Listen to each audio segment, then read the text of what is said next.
Okay, viewers, it is 11 a.m.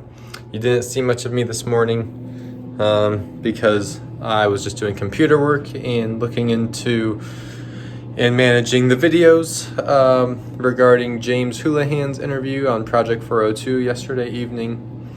And yeah, that took up pretty much the bulk of my morning until 10 o'clock when I went in to do OT for my elbow. And now I'm back home. Nothing really too solid planned. I have to make some 402 clips videos, which are little snippets and highlights from the long Project 402 interviews.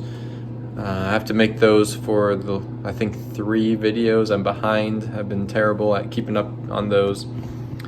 So that's just part of the computer work I have to do. And then I also, in addition to that, need to kind of do some digital organizing and alphabetizing some notes and clearing up and editing and deleting some notes on my phone, iPad, and computer.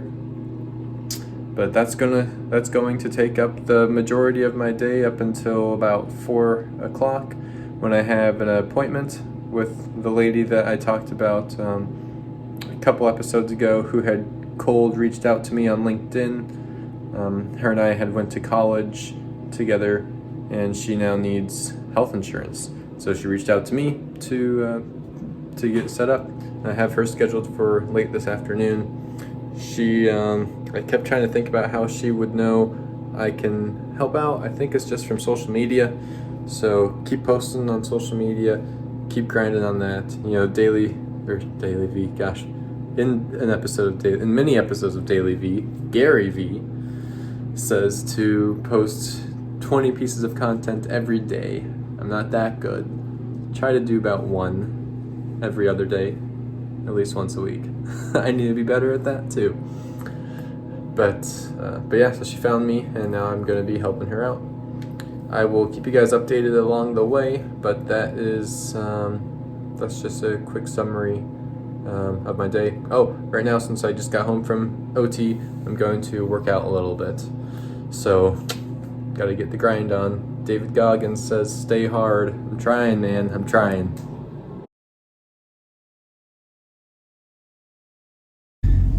So guys, this morning I forgot that after my OT I was supposed to go attend a webinar about a dental vision and hearing product. I already knew everything about it. Probably not. That's giving myself too much credit. I already knew a lot about it, but I just totally spaced my mind. Probably because my OT did in fact last an hour. So it lasted longer than originally anticipated.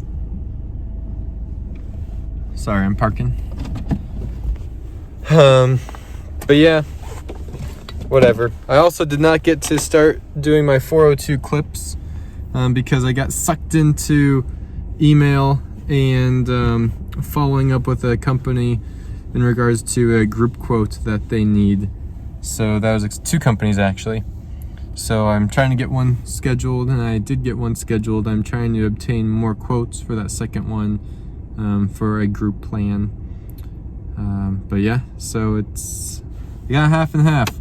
One I have scheduled but don't have all the quotes. The other one I don't have scheduled but I have all the quotes for. I wish I could combine them into one solid appointment. But things should work out by the time they need to, which is good. But now I just pulled up to Flagship Commons out at Westroads, and I am having an appointment with the lady who reached out to me on LinkedIn a few days back. Hopefully get her all set up with her health insurance. I'll keep you guys updated, or I'll update you actually after. Just arriving home from my appointment. She didn't make a decision today, which I was really hoping she was going to. I need money. No, I'm kidding. I just thought that it was a pretty simple decision. But she threw a curveball at me. She said that she may not need all of her prescriptions renewed or refilled, I guess I should say, every month. So now she's going to go back and crunch some numbers, and she's a very mathematical person and weighs the numbers and costs of everything. So she's going to weigh the costs of just using Clever RX for her prescriptions with just a short-term medical plan. Because originally I had suggested she get the short-term medical plan along with a mech plan to not only cover her preventative care issues, but then the mech plan has much better prescription coverage, than the short-term health does.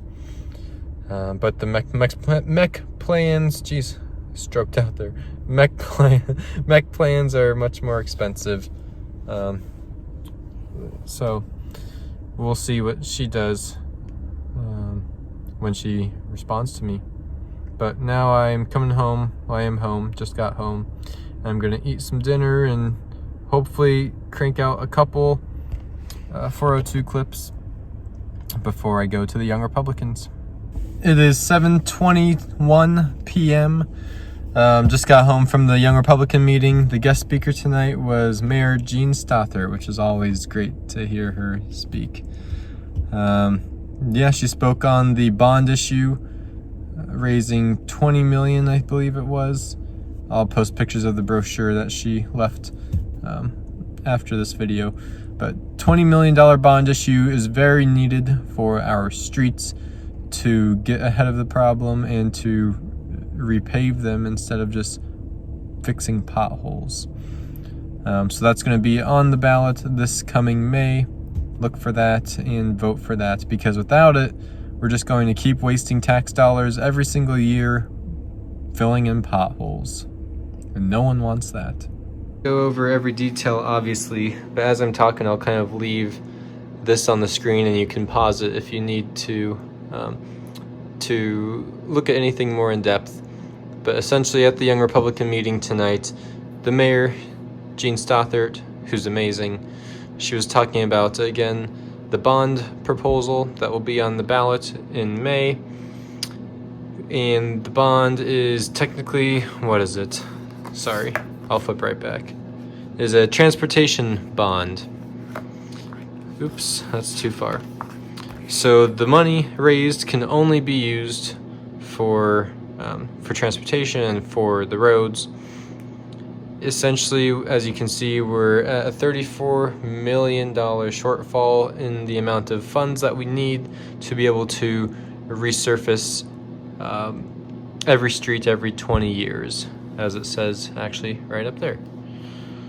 So she had a couple different options to pass, or essentially to raise more money. The wheel tax increase she actually could have done. The mayor could have done without any sort of vote from city council, if I'm not mistaken. So that would not have gone over well. And people also already hate the wheel tax because allegedly it was supposed to be temporary back in 1917, over 100 years ago, when it was first implemented. Yeah, not too much to say on this other than we need to, in order to keep Omaha moving, we need to raise more money to build the streets and fix the streets rather than just putting band-aids on it, and rather than just throwing money into a trash can and paving potholes, we need to actually resurface the streets. But that takes money, of course, unfortunately. But the bond issue would come from property taxes, which of course everyone hates, and everyone says in Nebraska the property taxes are too high already. But if you take a look here, it'd only be, you're looking at this one, it would only be $71 extra a year on the average house in the city. So not too bad in my opinion. But yeah, if you want to, like I said, keep looking at this, pause the video, and read over all these wonderful statistics and numbers and the awesome colors that they use. They do a really good job with marketing in the mayor's office. But yeah, that's my little soapbox rant of politics and taxes for the day. You're welcome. Okay, everyone, it's about 9:15. I am finishing up responding to some emails. Emails are the bane of my existence, let me tell ya.